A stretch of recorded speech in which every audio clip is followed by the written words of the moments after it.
Alors, en tant que bon professionnel de la vidéo, je règle mon trépied en même temps que je parle et je fais un clap 10 secondes après. Parlons de cette vidéo dont je n'ai pas encore le nom, tout simplement. Mais tout simplement, j'ai regardé une vidéo YouTube d'une personne âgée qui avait 83 ans. Et le nom de la vidéo, c'était My Best Life Advice for You. Donc, mes meilleurs conseils de vie pour toi. Et après, c'était écrit What 83 years of living has taught me life over 60. Incroyable accent anglais, comme vous pouvez le remarquer. Superbe. Donc, en gros, c'est des conseils de vie d'une personne qui a vécu. Et moi aussi, personnellement, j'ai vécu. Et à la fin de la vidéo, bon, donc je vais redonner vite fait aussi les conseils qu'elle donne. Prendre le bon chemin et non le chemin de la facilité. À vous d'interpréter ce que je viens de dire. Dreams are only dreams. Eh oui. Treat other. T-R-E-A-T. Don't quit. Est-ce que je prononce bien don't quit? Don't quit. Listen to your instinct. Learn something every day. Believe in yourself. Don't worry. Voilà. Bon, c'était des conseils de la dame que je ne connais pas son prénom, donc on va l'appeler Madame de 83 ans. Et donc à la fin de la vidéo, elle dit quelque chose. Si j'avais des enfants, donc si moi, tu vois, j'avais des enfants, donc elle pose la question si j'avais des enfants et qu'ils me demandaient les meilleurs conseils de vie, qu'est-ce que je leur dirais? Donc on va imaginer que j'ai des enfants. Donc là, ils sont en train de m'écouter. Bon, bravo fiston, je suis fier de toi. Bravo fillette. Bon, je sais pas si on dit fillette pour une fille, mais voilà, vous m'avez compris. Donc je vais leur donner mes conseils. Et vous qui écoutez cette vidéo, vous êtes mes enfants aussi. Ou pas, mais bon, c'est pas grave. Non, c'est pas possible, mais c'est pas grave. Alors, donc, j'ai quand même écrit, bon, vous voyez pas, mais il y a l'ordinateur derrière mon téléphone. Et j'ai quand même écrit mes conseils de vie. Et oui, parce que mine de rien, j'ai quand même des choses à dire. Et en premier lieu, je dirais qu'il faut être le plus soi possible. Donc, on va beaucoup se rattacher aussi à ma vie, hein. Moi, personnellement, j'ai eu beaucoup de mal à être soi. Et même maintenant, je trouve que j'ai encore des blocages, tu vois. Peut-être parce que j'ai 27 ans et que, évidemment, tu vois, tu peux pas être ouvert sur tout. Parce que c'est en fonction de la vie que tu as eue. Tu vois, si toute ta vie, tu as été quelqu'un, je pense, qui s'exprimait, qui était ouvert à la parole sur tous les sujets, quand tu seras plus âgé, tu auras moins ce problème, tu vois, d'être le plus toi-même parce que tu t'es habitué avec ta famille. Sauf que moi, bon, vas-y, je vais parler beaucoup de moi, hein, mais c'est pas grave. Bah, c'était compliqué avec la famille, donc finalement, on s'est beaucoup renfermé dans le silence, on n'a pas beaucoup communiqué, on n'a pas beaucoup partagé nos passions. Et par exemple, bon, pour les personnes qui me suivent, voilà, mes parents sont morts. Bon, ça, si j'ai dit 150 fois, mais c'est pas grave. Moi, j'avais 6 ans pour mon père.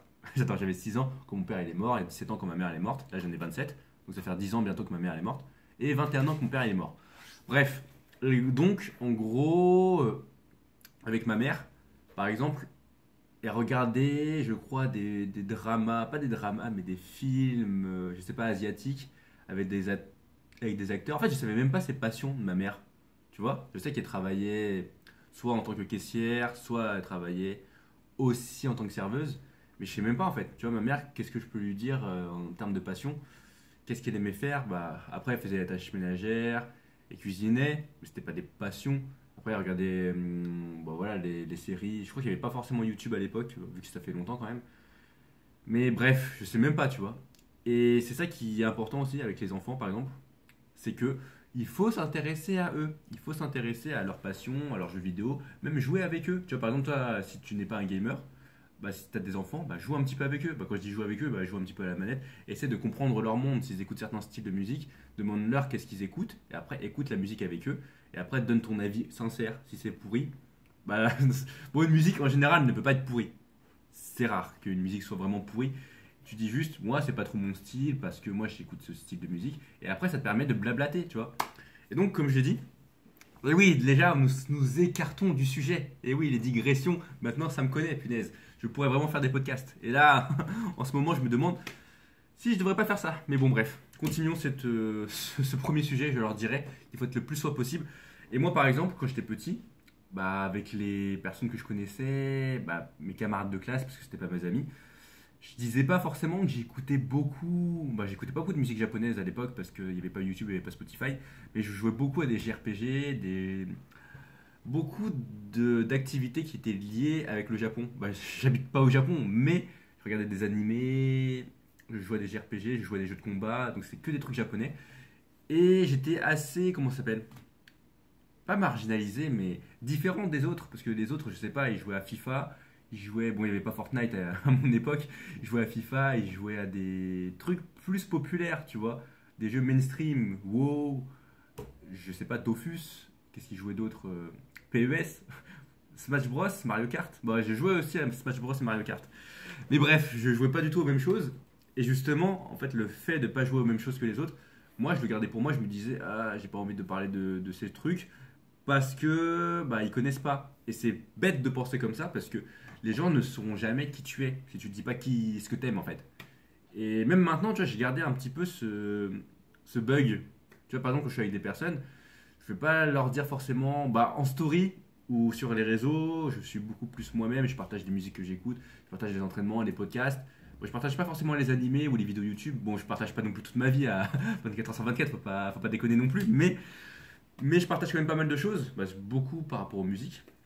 Et ça, tu vois, j'avais toujours eu du mal, et même maintenant, tu vois, quand j'invite des personnes, j'ai toujours du mal à mettre mes propres goûts musicaux parce que je sais pas, tu vois, c'est un blocage. Et c'est stupide, c'est vraiment stupide hein, parce que de penser comme ça, de me dire, en fait, les gens vont te juger parce que tu écoutes quelque chose de différent d'eux.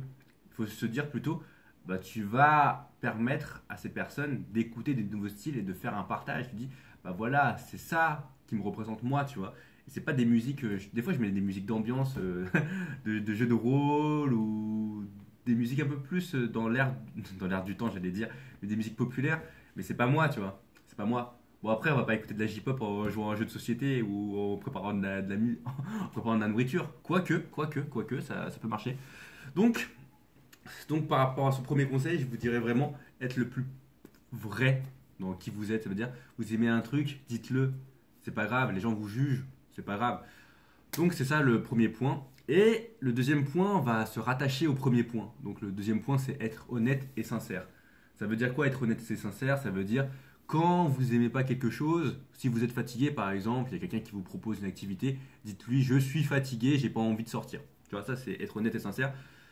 Et il faut pas dire oui, mais je cherche une excuse, ouais, j'ai ça à faire. Bon, après, des fois, c'est aussi vrai. Hein. Des fois, il y a des choses qu'on doit faire dans la vie de tous les jours. Par exemple, moi, tu vois, j'ai des devoirs, j'ai des trucs, on va dire, importants pour moi.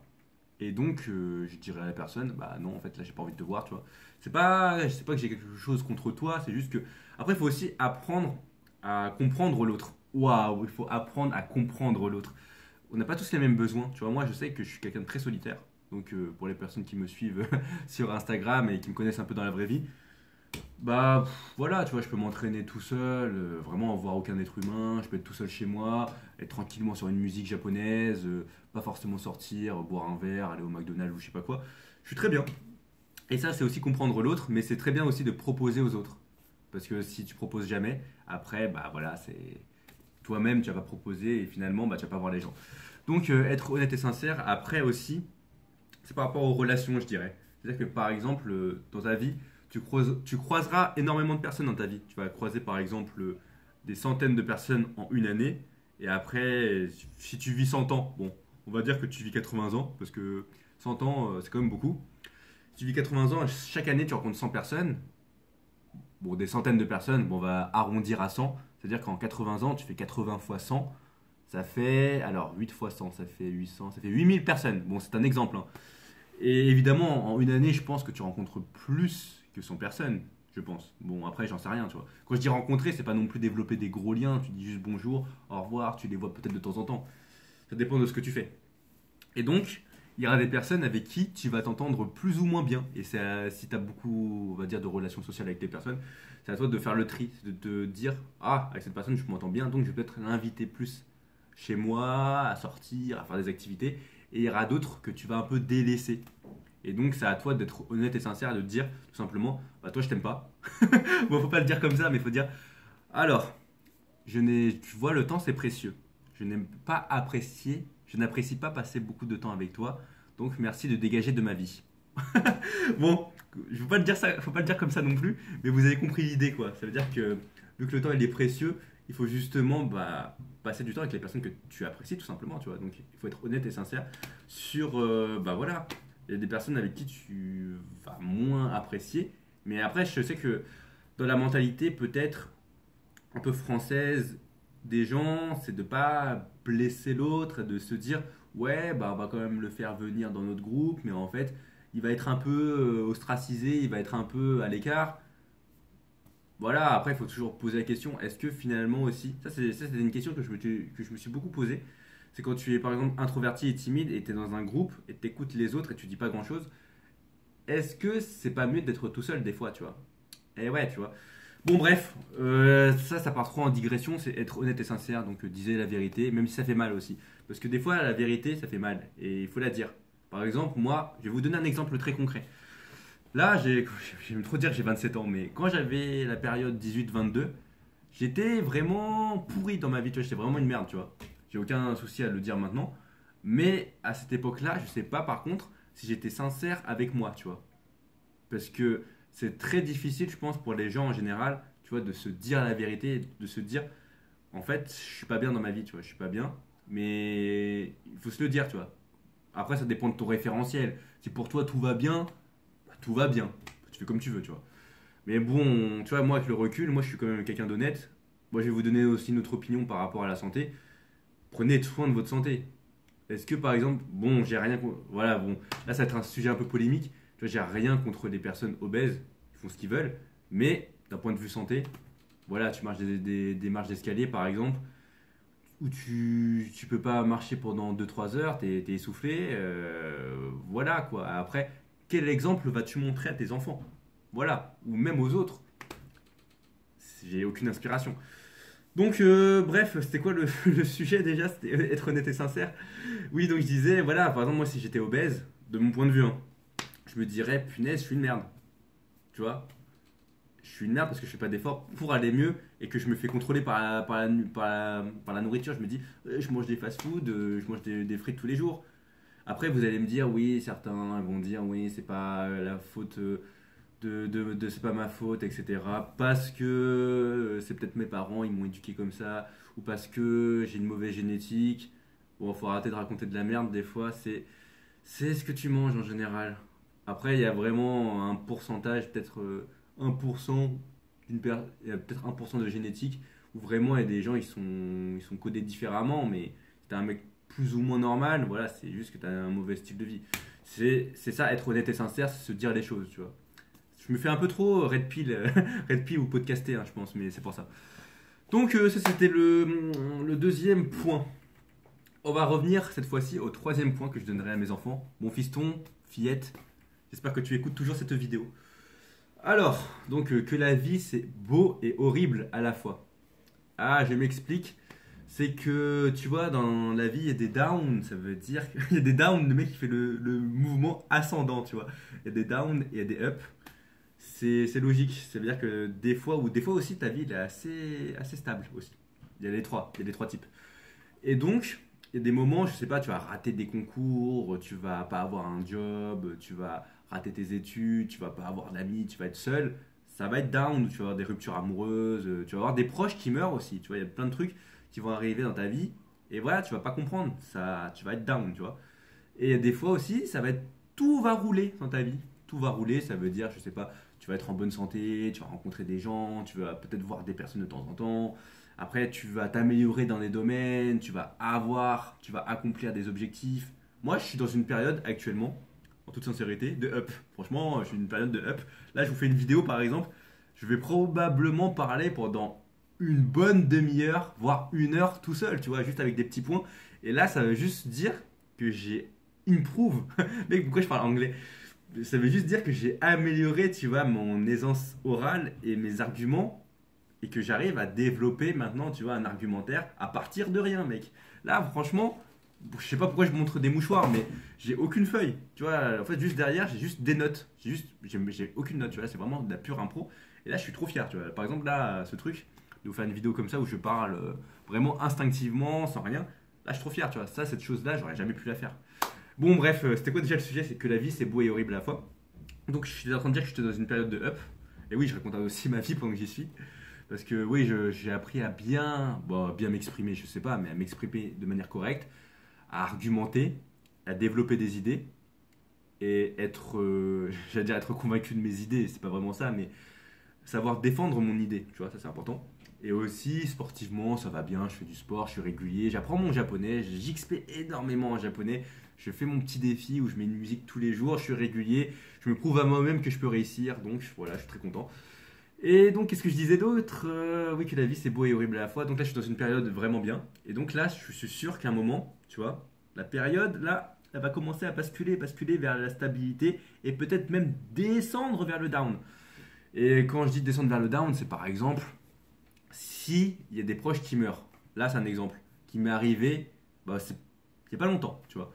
J'avais déjà raconté un peu aux stories et tout, mais là, je vais la raconter un petit peu en vidéo, un peu plus détaillée. C'est que c'était un oncle que je connaissais depuis que je suis petit. J'étais pas forcément très, très proche de lui, mais dans ma vie, je l'ai vu des dizaines de fois. Et chaque année, je le voyais, quand j'étais plus jeune, deux, trois fois par année, voire un peu plus. Et après, bon, quand ma mère elle est morte, je le voyais moins. Et donc ça m'a fait quelque chose, tu vois, de voir ces filles justement qui est née qui a 22 ans ou 21 ans et son autre fille qui a environ 30 ans. Bah en fait ça m'a fait repenser à ma vie aussi, puisque à cette époque-là, tu vois, quand j'avais 17 ans, j'avais perdu ma mère, moi j'ai déjà perdu mon père, donc j'ai fait le double combo mortel, tu vois. Et ouais, bon sauf que moi il y avait personne qui m'avait soutenu à cette époque, bon bref, je vais pas raconter ma vie à l'infini. Et là je me suis dit, tu vois, ça c'est sûr que c'est une période de down parce que c'est jamais satisfaisant de voir des gens mourir, tu vois. Est-ce que tu vas te dire à un moment, waouh, lui il est mort, je suis content. Je pense pas, tu vois. Mais après, bon, après si c'est un criminel qui a fait vraiment le mal, est-ce que tu peux être content de sa mort? Ah, des questions philosophiques arrivent à travers cette vidéo, c'est incroyable. Et bon, bref, qu'est-ce que je disais donc? Ouais, ça m'a pas fait un gros coup parce que je suis pas très très proche de la personne, mais c'est quand même très triste, tu vois, parce que toute la journée j'ai assisté à l'enterrement, les funérailles, et c'est quand même quelque chose, tu vois, la vie. Quand quelqu'un la perd, la personne tu la reverras jamais. Bon après chacun a sa vision, il y en a ils vont dire, moi je crois en un avenir, au paradis, qu'on va revoir les morts. Moi personnellement, après la mort, c'est comme avant la mort, ça veut dire qu'il n'y a rien, tu vois. Bon voilà, après chacun sa vision, moi je suis pas Dieu, je suis personne, je suis juste un être humain comme tout le monde, voilà, donc chacun sa vision. Et donc c'est ça que je voulais dire, c'est qu'il y a des moments horribles, et c'est là qu'il faut avoir la tête solide. Quand je dis qu'il faut avoir la tête solide, c'est la vie en fait. Il faut dire à tes enfants, bah ça dépend de l'âge qu'ils ont, tu vois, s'ils ont 3 ans, tu vas pas dire, ouais, toi tu vas mourir un jour. C'est ça, mais quand ils commencent à être un peu plus âgés, qu'ils commencent à développer des arguments, de la réflexion, là il faut leur dire, tu vois, moi j'allais faire une roi lion. Tu vois, j'essaie de t'apprendre les choses pour que tu vois quand je serai mort, bah, même si, tu vois, imagine, je meurs quand tu as 15 ans ou quand tu as 20 ans, j'aurais, j'aimerais, tu vois, te donner les armes, les arguments pour que tu puisses te débrouiller et que tu sois autonome le plus jeune possible et que tu n'aies pas besoin de moi, tu vois. Et c'est ça, je pense qu'il faut essayer d'inculquer aussi aux enfants, c'est que, ouais, la vie, c'est chaud, hein, tu vois, la vie, c'est chaud et tu sais pas ce qui peut se passer, hein. Là, vous êtes tranquille peut-être dans vos vies, mais il y aura des moments, j'allais dire, il y aura le karma, mais vous avez peut-être rien fait, mais il y aura des trucs, il y aura des trucs chauds, hein, c'est sûr. Donc, faut leur dire ça, faut leur expliquer bien les choses, et il faut aussi bien les éduquer, les enfants, pour qu'ils soient débrouillards et qu'ils soient indépendants, voilà, et que toi-même, tu sois l'exemple à suivre. Donc, on va venir au cinquième point. Il faut passer du temps avec les personnes que tu apprécies.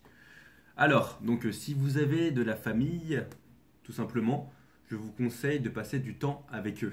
Voilà, si vous êtes proche d'eux, que vous aimez vos parents, vos cousins, vos tantes, oncles, grands-parents, je sais pas, neveux, essayez de passer du temps avec eux. Parce qu'à un moment donné, après, quand vous serez plus âgé, quand vous aurez 20 ans, 30 ans, certains bougeront du domicile familial et ça sera plus dur de voir la famille. Donc, ce sera peut-être pour Noël, pour le Nouvel An ou pour les grandes occasions, mariage ou que sais-je, tu vois. Alors que quand tu es plus jeune, bah, tu seras souvent en interaction avec ta famille. Et après, quand tu es plus jeune, tu te dis aussi, ouais, mais pourquoi je vois mes cousins et tout, j'ai pas envie de les voir, tu vois. Bon, il y a peut-être des gens comme ça. Mais après, justement, la famille, normalement, c'est quelque chose. Bon, moi je partage pas cet avis, hein, mais là je vous donne l'avis commun. Bon, en fait, je devrais pas donner l'avis commun, je devrais donner directement mon avis. Bah, moi je suis pas proche de ma famille, hein, tu vois, donc je m'en fous un peu. Je vais un peu à contre-courant de ça, mais je sais quand même que c'est important d'avoir, tu vois, des amis ou des personnes sur qui compter. Parce que des fois, quand tu es un peu tout seul, moi j'étais beaucoup tout seul, hein. Même maintenant, je considère que je suis beaucoup tout seul. Même si, tu vois, je sais que je peux m'appuyer sur des personnes, tu vois, il y a des personnes, je peux leur dire, si je vais pas bien un jour, je peux leur parler, tu vois, maintenant, tu vois. Mais bon, j'essaie de pas trop le faire parce que je me dis aussi, voilà, après ça met de la pression mentale à l'autre personne, il doit s'occuper de toi un petit peu, donc lui-même doit aller bien. Et c'est pas tout le monde qui est capable de gérer les problèmes, tu vois. Par exemple, si tu expliques des problèmes à des personnes, il y en a, ils vont pas avoir l'empathie. C'est pas qu'ils vont pas avoir l'empathie, c'est juste qu'ils vont pas avoir les mots. Et je leur reproche pas ça, hein, parce que, par exemple, tu vois, je vais donner un exemple avec mes parents.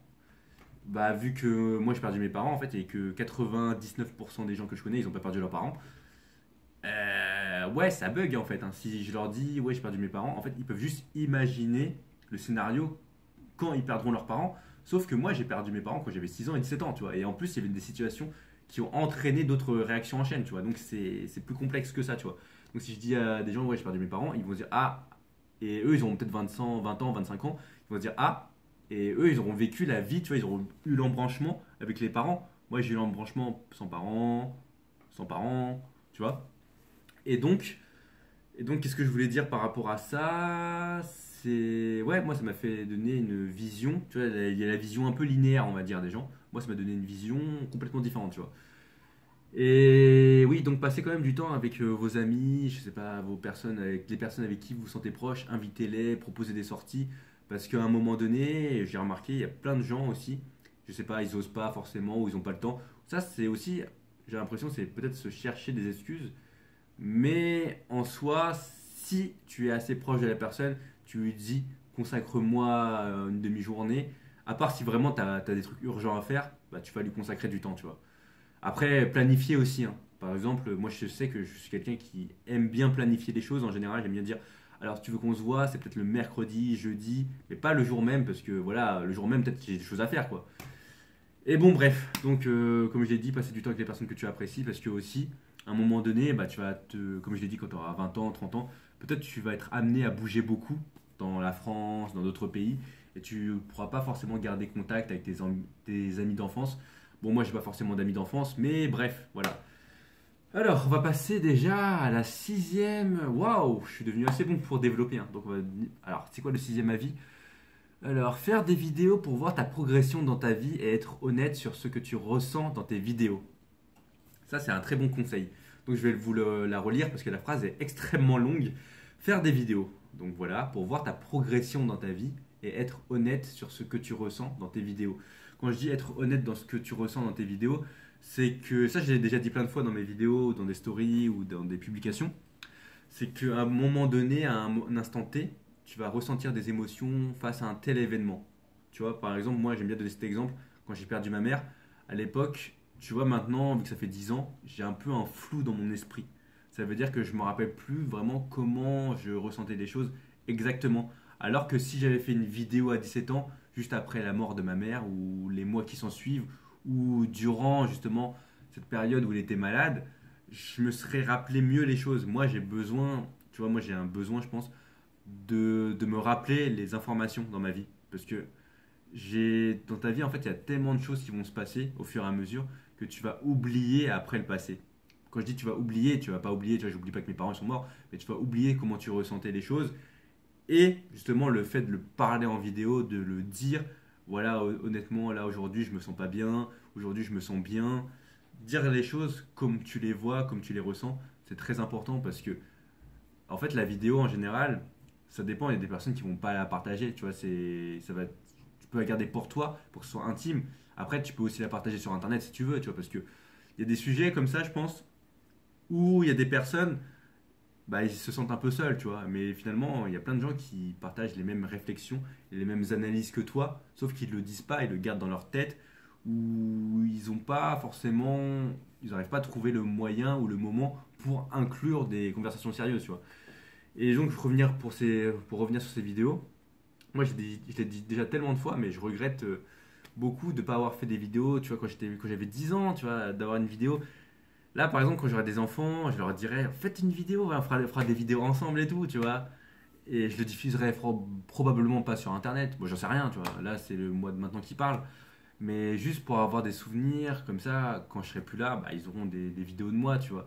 Et aussi peut-être faire des vidéos, peut-être où tu t'adresses à certaines personnes, où tu t'adresses à toi-même, tu vois, dans 10 ans, est-ce que tu as accompli des objectifs?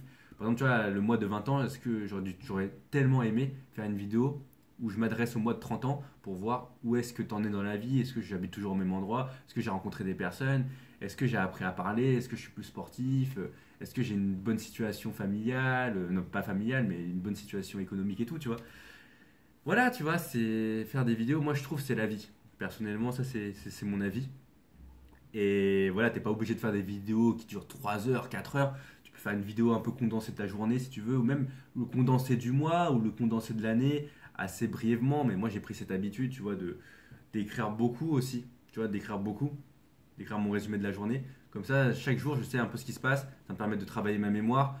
Et ça me fait toujours plaisir, tu vois, des fois de revoir des rencontres avec des personnes et comment moi, je percevais les choses en 2020, par exemple, donc il y a 3 ans. Et que maintenant, tu vois, je les perçois très différemment parce que j'ai appris à connaître les personnes et que ces personnes ont aussi évolué et que j'ai évolué. Donc c'est incroyable, tu vois, c'est incroyable. Les vidéos, c'est incroyable. Je dirais peut-être même que c'est un des meilleurs, c'est une des meilleures, j'allais dire une des meilleures technologies, mais un des points les plus importants que je dirais à mes enfants, c'est de, ouais, faites des vidéos, filmez-vous, on se filme et finalement, bah, ça vous fera des souvenirs, ça vous fera des souvenirs. Et comme ça, même quand vous serez mort, vos arrière petits-enfants pourront vous connaître à travers des vidéos. Si c'est stocké dans le disque dur sur YouTube. Voilà, parce que maintenant, tu vois, moi, mes grands-parents, je les connais pas du tout. Parce que bon, à cette époque-là, il y a 20 ans, évidemment, il n'y avait pas encore beaucoup les vidéos, la technologie. Mais maintenant, tu vois, moi, si je meurs, là, il y aura énormément de contenu bah, de moi, justement, sur Internet. Tu vois, cette vidéo sera sur Internet, tu vois, c'est sûr. Et donc, bref, je vais pas développer dessus, je vais pas développer plus. Mais comme j'ai dit aussi, il faut écrire vraiment, faites des vidéos où vous vous dites vraiment comment vous vous sentez aussi. Soyez sincère, hein. Et c'est aussi dans les moments où vous allez le plus mal, je pense, qui est important, où il est important de faire des vidéos. Comme ça, plus tard, dans le futur, quand vous reverrez cette vidéo, vous vous direz, ah ouais, punaise, j'ai quand même surmonté des choses, c'était très très dur à l'époque. Et maintenant, regarde où j'en suis, tu vois. Maintenant, je suis bien, tu vois. Maintenant, je fais mieux dans ma vie, tu vois. Alors, on va prendre le septième point. Apprendre à écouter les autres et s'intéresser réellement à eux. Ça veut dire quoi? Ça veut dire qu'il ne faut pas être quelqu'un qui dit le moi, moi, moi, moi, moi, moi, moi. Ok? Ça veut dire qu'il faut apprendre à trouver un dialogue avec l'autre. Ça, c'est très compliqué. Quand je dis trouver un dialogue avec l'autre, ça veut dire que tu dois parler à l'autre, mais en même temps, trouver un équilibre. Ça veut dire que tu dois essayer de faire parler l'autre. Tu vois, si. Ça, c'est très intéressant par rapport aux personnalités. Ça, plutôt. Parce qu'il y a des gens qui sont extravertis, il y a des gens qui sont introvertis. Et il y a des gens aussi, peut-être, qui trouvent que leur vie n'est pas forcément intéressante, donc ils parlent moins. Et il y en a d'autres qui vont parler plus. Et justement, tu vois, si tu es plus extraverti, tu dois essayer de faire aussi parler un peu plus l'autre qui est introverti. Et ça, c'est un équilibre à trouver. Et ça, c'est extrêmement dur, tu vois. Je le ressens quand je suis avec des personnes en face à face, des fois. C'est l'équilibre de la conversation. Moi, je suis devenu quelqu'un qui suis capable, tu vois, de m'adapter. Ça veut dire que s'il y a quelqu'un qui est extraverti, je le laisse parler, tu vois. Après, je lui donne un peu mon ressenti. Je sais écouter, tu vois, parce que j'écoute énormément de podcasts, tout simplement. Je regarde énormément de vidéos YouTube. Donc, j'ai appris à écouter. Et en même temps, tu vois, j'ai appris aussi beaucoup à m'exprimer et à parler à travers les vidéos, à travers, voilà, cette vidéo longue, par exemple. Et justement, en écoutant des podcasts aussi, ça développe ta parole et le fait d'argumenter. Et maintenant, je suis, même avec des personnes introverties ou des personnes un peu timides, je suis capable, tu vois, de parler aussi et d'expliquer des choses et de faire une conversation, tu vois, tout simplement. Ça s'apprend au fur et à mesure et il n'y a pas de secret, tu vois. Et en général, les gens, ils aiment bien parler aussi, en général. Tu vois, ils aiment bien raconter leurs problèmes parce que tout le monde a des problèmes. Et donc, c'est tout bénef, hein, tu vois, quand tu t'intéresses à quelqu'un, bah, l'autre personne va sentir que voilà, tu t'intéresses à elle. Et donc, logiquement, bah, il y aura une bonne connexion, tu vois. Après, comme je l'ai dit, voilà, c'est trouver l'équilibre. Et ça, c'est difficile. Bon, j'avais pas grand chose à dire par rapport à ce septième point. On va passer donc au huitième point. ne pas juger les personnes, ne pas juger les personnes par leur manière d'être. Ça, c'est quelque chose qu'il faut comprendre. Ça veut dire que quand tu vois quelqu'un, par exemple, qui a un langage un peu pompeux, ou quelqu'un justement qui a un langage de cité, ça veut dire des choses, évidemment. Ça veut dire que probablement, il a côtoyé des personnes de son milieu et qu'il a une vie, ouais, ça incline un petit peu la vie qu'il a eue. Mais par contre, il ne faut pas juger cette personne parce que faut se dire que peut-être elle a aussi connu des choses difficiles. C'est-à-dire que si tu as un caractère un peu. Tu vois, moi je sais que j'ai un caractère très spécial en général. Et ça, c'est peut donner à beaucoup de jugements. Mais en soi, je sais qu'en vrai, en réalité, je suis quelqu'un de très posé. Tu vois, moi je pense personnellement que, tu vois, dans mes réflexions, dans mes analyses, dans le style de vie que j'ai envie d'avoir, je suis quelqu'un vraiment tranquille, tu vois. Je sais qu'il y a des personnes, par exemple, qui ne pensent pas au futur, tu vois, qui sont dans le plaisir à court terme et vraiment, ils pensent que au court terme, pas sur le long terme. Moi, je l'avais déjà expliqué en vidéo, mais par exemple, tu vois, le sport, le fait de parler devant ma caméra, devant mon téléphone, écrire, je sais que toutes ces actions, tu vois, ça va me permettre d'être l'homme que j'ai envie d'être dans le futur et c'est pour ça que je le fais. Et des fois, j'ai pas envie de le faire, tu vois. Même le sport, des fois, j'ai pas envie de le faire. Mais je sais que j'ai besoin de faire ces choses pour devenir une meilleure personne, tu vois. Et il y a des personnes qui ils vont jamais se poser ces questions, ils vont juste continuer de scroller ou de pas réfléchir, de rester un peu dans leur monde un petit peu fermé et de pas s'ouvrir. Moi, en fait, tu vois, moi, j'ai ça, ça donne vraiment l'impression de quelqu'un de très, très, comment ça s'appelle? Je sais plus c'est quoi, très centré sur soi-même. Mais bon, là, de toute façon, quand tu fais des vidéos, t'es obligé d'être centré sur toi-même, tu vois, t'es obligé. Et qu'est-ce que je voulais dire d'autre? J'ai perdu le fil de ma connexion cérébrale. C'est que, alors, ne pas juger des personnes par leur manière d'être, c'est que tu te comportes aussi très très différemment en fonction des gens avec qui tu interagis. Avec un inconnu, tu vas pas interagir pareil qu'avec un ami proche ou avec une personne, une connaissance ou avec un membre de ta famille ou tout seul, tu vois. Et c'est tout ça en fait qui te rend aussi unique et c'est difficile de cerner quelqu'un, tu vois. Moi par exemple pour me cerner, je pense c'est très compliqué, hein, tu vois. Et même pour comprendre la psychologie, l'analyse d'une personne, il faut avoir communiqué énormément avec elle, passer du temps avec elle sous différents angles. Quand je dis différents angles, ça veut dire par exemple faire une conversation profonde comme ça en face à face et poser des bonnes questions, pas des questions un peu pourries, tu vois, mais des bonnes questions et que l'autre argumente et qu'il y a un échange. Quand il y a un échange, ça veut dire par exemple, tu donnes ton opinion, tu ne penses pas que ton opinion soit absolue, tu écoutes l'opinion de l'autre et en même temps, tu te fais ton avis, tu te dis ah bah là je suis pas d'accord, ok, tu re-argumentes ou tu dis ouais je suis d'accord et que l'autre aussi doit accepter ton avis, tu vois, parce que ton avis c'est, moi je le dis tout le temps, mon avis par exemple sur plein de sujets c'est que mon avis, il n'est pas absolu, j'ai rien, si d'autres personnes pensent complètement différemment de moi, il n'y a pas de problème, tu vois. Il n'y a pas de problème parce que